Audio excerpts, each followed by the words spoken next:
So another tip po para sa product sourcing for online arbitrage, if meron kayong access sa Seller Central, you can find products on Amazon catalog. Just go to add product or sa inventory, then add product.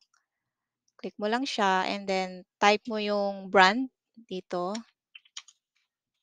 Sample is Alamin. Then hit enter.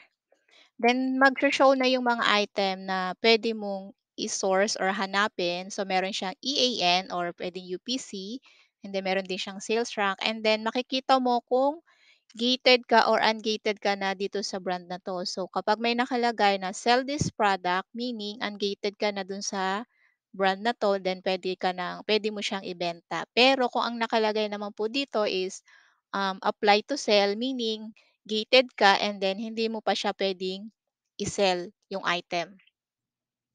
So halimbawa gusto mo siyang i-source, puwede mo kasi 'tong i-source through, this code.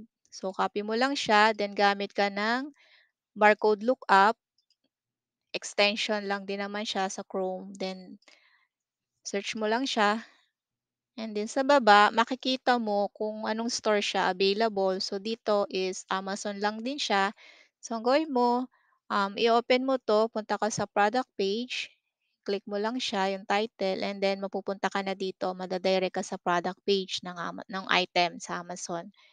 So pwede mo na siyang hanapin kay Google. So copy mo lang to or highlight, and then Google. And then hanapin mo kung saan mo siya puwedeng mabili. So, Walmart. So, 398. Um, so, 3.98 times 2, 796.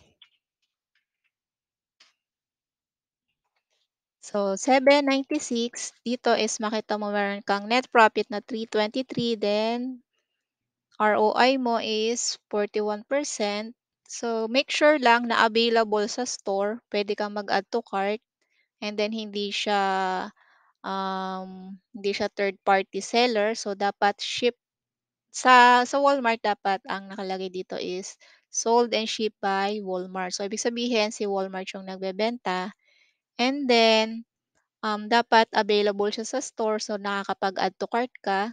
So let's say gusto mong bumili ng halimbawa 10, minimum 10. So nakakapag-add to cart ka, so meaning available to ship 'tong item na 'to. So pwede kang bumili.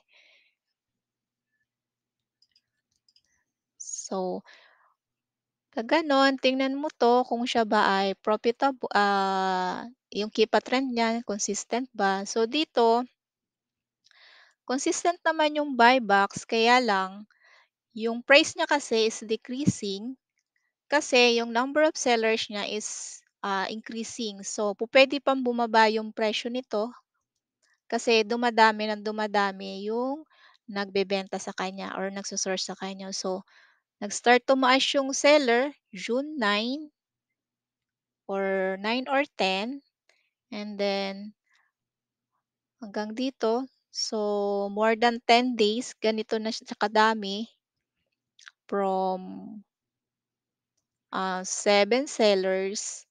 So, ngayon ay nasa ano na siya, 42 sellers.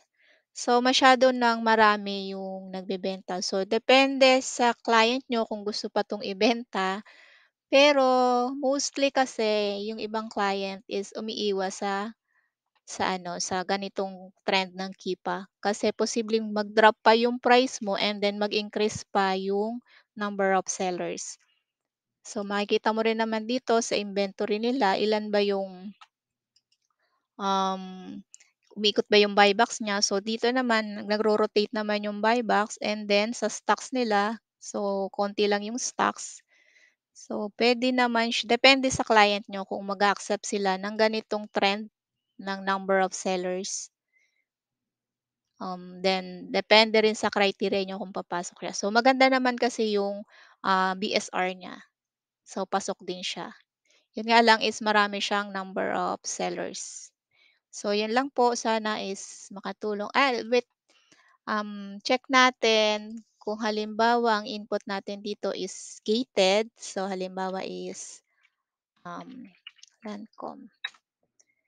So, makikita mo apply to sell. So, meaning 'tong brand na 'to is hindi mo siya puwedeng ibenta unless i-try mo siya na apply to sell, ki-click mo siya and then, i-fill up mo kung ano yung nire-required ni Amazon para ma-ungate mo 'tong item na 'to. So, yun lang po. Sana is makatulong. Thanks.